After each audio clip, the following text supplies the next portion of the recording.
এই গাছটা দেখ শুকনো হয়ে আছে।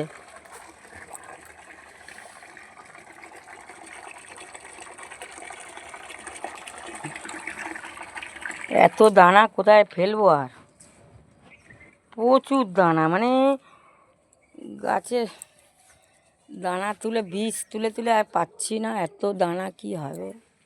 ওই দেখ দোপাটি ফুলটা তোলে নি, এটা কি ফুল গাছ, এইটা কেমন হয়ে গেল, কি ফুল গাছ বন্ধুরা বলবে তো। আর এটা কৃষ্ণ তুলসী, এর পুরো ভরে গেছে।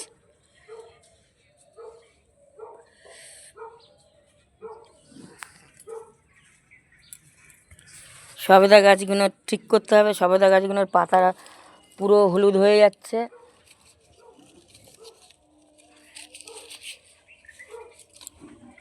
এই বেবি ডলের দানা হবে, কিন্তু এখন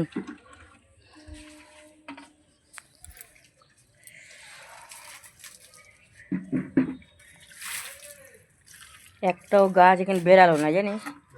ওই যে জবা ফুলের গাছ, দেখা যাক কতদিন টাইম লাগে, কি চেষ্টা তো করি।